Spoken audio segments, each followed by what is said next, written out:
Və Azərbaycan İnsan Resursları Assosiasiyasının həm təsisçisi, idarə heyətinin üzvü Mahir Qara mənimlə bərabər studiyadadır. Hər birinizi salamlayıram, xoş gördük. Mahir müəllim, gəlin nümunələrlə baxaq. İndiki peşələr, yəni bir 10 il, 20 il bundan əvvəlki peşələrlə müqayisədə əmək bazarına adekvat cavab verirmi? Mexanika, mühəndislik, qaynaqçı, motorçu, slesarçı, yəni bəlkə mən burada yanıla bilərəm. İndiki bazara diqqət yetirsək, bax, hansı peşələrə daha çox tələbat çoxdur və o sahəni inkişaf etdirmək üçün axın ora daha çox ola bilər. Siz necə hesab edirsiniz? Ümumilikdə götürdükdə peşələri biz iki sektora ayıra bilərik. Biri sırf istehsalatla bağlı olan, digəri isə xidmət sektoruna aid edə bilərik.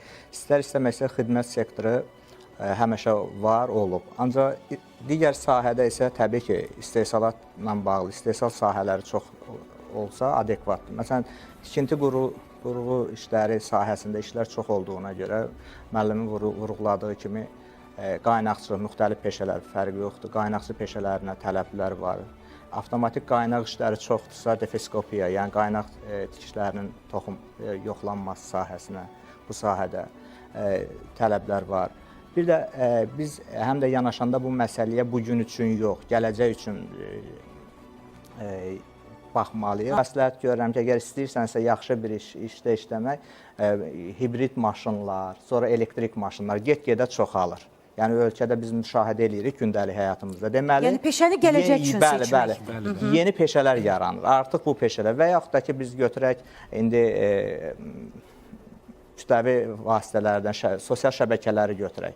Məsələn, səhifələri idarə etmək üçün xüsusən heç bir ali təhsilə ehtiyacı olmayan bizə mütəxəssislər lazımdır ki, tutaq ki, mən onu bir kontentlə təmin eləyim, o mənim səhifəmi, necə deyərlər, canlı saxlasın, bir təlimçi kimi deyim. Yəni, yeni bir peşələr yaranır. Təbii ki, köhnə peşələrdə, xidmət sektorunda olan peşələrdə. Bir də məsələ nədir? Biz indi belə deyək də, ən çox geniş qarşılaşdığımız bizə xidmət göstərən ofisiantları nəzərdə tutsaq, gəlin belə bir hallara rastlaşaq. Ən təhlükəli hallardan biri insanın yeməyin qalmasıdır. Hansı ofisiant bugün ona hazırdırmı ki, onu xilas etsin? Yəni, biz buna konseptual yanaşma. İlkin tibbi yardım göstərilməsinə hazır. İlkin tibbi yardım deyək də, yəni ən azından. Yəni, biz yanaşanda bu məsələlərə konseptual yanaşmalıyıq. Müəllim, siz çox yaxşı bir məsələyə toxundunuz. Əslində, bax, günümüzün real. Əlbəttə, burada məsələ nədir? İndi biz deyirik ki, kifayət qədər insan tanıyırıq ki, ali təhsilli qaynaqçıdır və yaxud da sürücüdür. Bizim üçün bu bəlkə də bir faktdır, ürək açmayan faktdır. Ancaq biz gəlin bunu iqtisadi baxımdan baxaq, səmərəlilik burada sıfırdan da aşağıdır və bir zaman itkisidir. Yəni, bunu çalışıb birbaşa peşə təhsilinə yönəltmək lazımdır. Elə bəlkə sorğudan da yenə təkrar da olsa deyə, insanlar elə fikirləşirlər ki, peşə deyəndə ancaq ali təhsildir. Yəni, əksinə, peşə təhsili böyük bir ağırlıq təşkil etməlidir. Mən fikirləşirəm ki, bu iş məktəb səviyyəsində aparılmalıdır, bir də universitet səviyyəsində aparılmalıdır. Məsələn, kitabxanaşünaslıq. İnsan təsadüfən düşür, balı buna çatır, konkursa uyğun olaraq və axırda bu ali təhsilim olsun deyə qutarır. Bunu 4 il.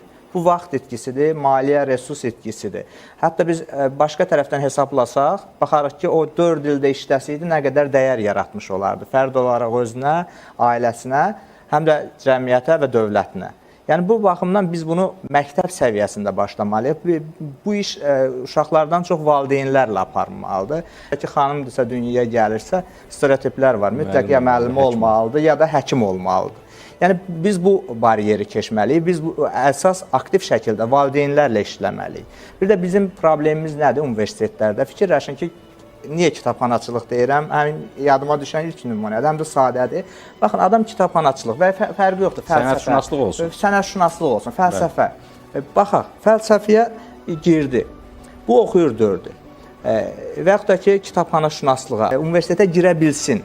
Universitetə hər kəs müraciət etmək imkanı olsun. Bu, onun konstitusiyon hüququdur. Ancaq hər kəs universiteti bitirməsin. Gəlin, biraz səmimi olaq və fikirləşək oxuduğumuz universitetlər və qruplarımızın neçə nəfər oxuya bilmədiyinə görə, imtahanları verə bilmədiyinə görə, tapşırıqları vermədiyinə görə kəsilib. Və buradan başlamaq lazımdır. Yəni, dünya praktikasında var. Mən özüm Cardiff Universitetini bitirmişəm. Yadımdadır, birinci semestrdə kifayət qədər Azərbaycanlılar vardı.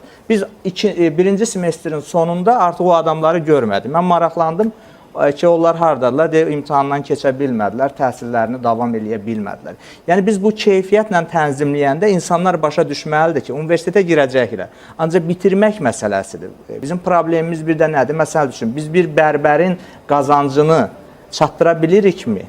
Bir bərbərin sertifikasiya prosesini göstərə bilirikmi? Hər kəs, kim bacarır, bərbər işləyə bilər. Ancaq o bərbər nə qədər təcrübəlidir ki, sabah hər hansı bir infeksiyon xəstəliyin yayılmasının qarşısını alsın.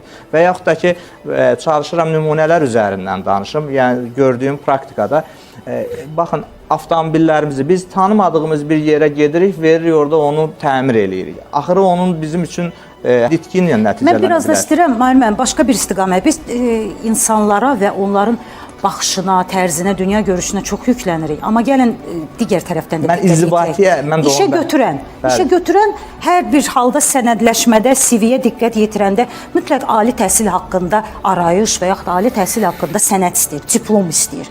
Neynəsin bu peşə təhsilini bitirən? İş tapa bilmir əmək bazarında. O qanunvericilikdə göstərilib ki, işə girərkən ondan tələb olunan sənədlərin siyahısı var. Əgər onun işinə bir... Təşəkkür edirik. Biz də artıq proqramımızı, müzakirəmizi yekunlaşdırdıq. Peşə təhsilindən söhbət açdıq bugün.